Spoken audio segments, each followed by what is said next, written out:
Hello friends, मैं सुनील कुमार। स्वागत हमारे यूट्यूब चैनल पर। और आज हम अध्ययन करेंगे स्वर संधि के कुछ विशेष नियम। स्वर संधि के विशेष नियम।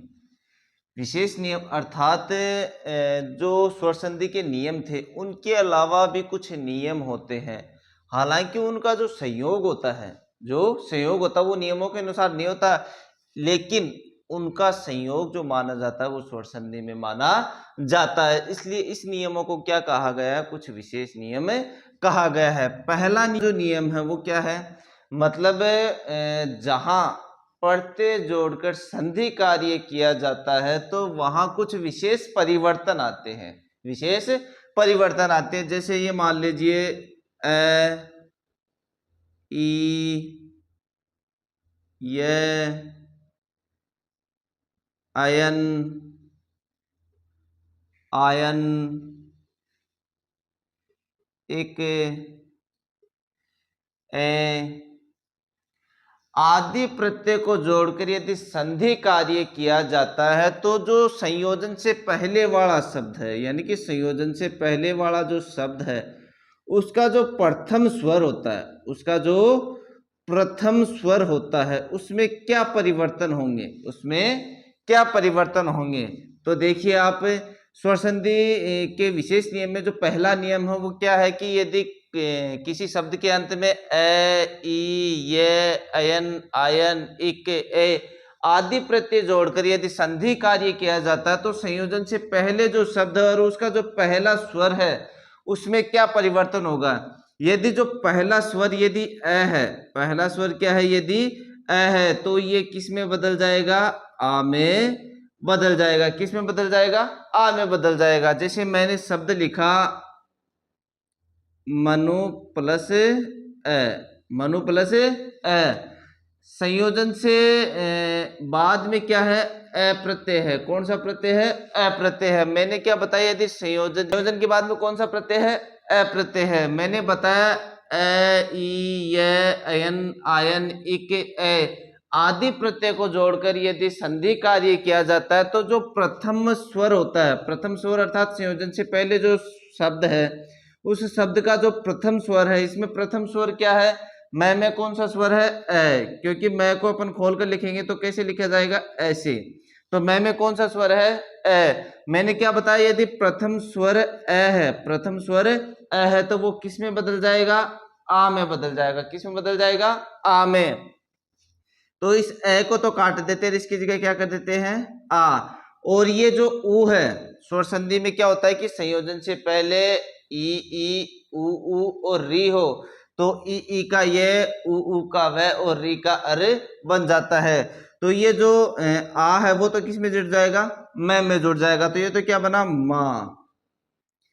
अब ये इसको इसमें मिलाया जाएगा तो परिवर्तन होगा। परिवर्तन होते ही ऊ किस में बदल जाता है? वह में, और ये न पूरा माना जाएगा। तो ये न ऐसा कैसा लिख दिया। अब वह कैसे लिखेंगे? हलंत युक्त, क्योंकि मैंने बताया था ई, ऊ और री के बाद में कोई भी असमान स्वर हो तो ई का क्या बन जाता है? ये। ऊ का क्या बन जाता है? वह। और री का क्या बन जाता है? अर। अयादि संधि में मैंने बताया था कि ई, ऊ और री के बाद में कोई भी असमान स्वर हो तो ई का क्या बन जाता है? ये। ऊ का क्या बन जाता है? वह। और री का क्या बन जाता है? अर। तो ये जो वह है ये किसकी जगह है? ऊ की जगह है। तो ये वह ऐसा हलंत युक्त लिख दिया और ये इसमें जोड़ दिया। अब मैंने बताया था कोई भी जो स्वर होता है वो अपने से आगे वाले हलंत युक्त व्यंजन को पूरा करता है। तो ये अ किस में जुड़ जाएगा? वह में। शब्द क्या बनेगा? माँ ऐसा कैसा है? न पूरा और ये वह। शब्द क्या बना? मानव। इसी प्रकार दूसरा उदाहरण देखते हैं। मैंने दूसरा शब्द लिखा यदु प्लस अ। मैंने बताया यदि किसी शब्द में किसी शब्द के संधि कार्य को इन प्रत्ययों से पूरा किया जाता है, तो यदि उसका प्रथम वर्ण, प्रथम जो स्वर होता है वो यदि अ होता है तो वो किस में बदलेगा? आ में बदलेगा। शब्द के अंत में यदि ये प्रत्यय लगे, कौन कौन से प्रत्यय, ए, ई, य, अयन, आयन, इक, ऐ, यदि ये शब्द के अंत में ये प्रत्यय लगकर यदि संधि कार्य पूरा हो रहा है तो शब्द का जो प्रथम स्वर होता है, प्रथम स्वर यदि ए हो तो वो किस में बदल जाएगा, आ में बदल जाएगा। तो मैंने शब्द लिखा यदु प्लस ए, यानी कि ये जो य है इसमें कौन सा स्वर है, ए स्वर है। कौन सा स्वर है, ए।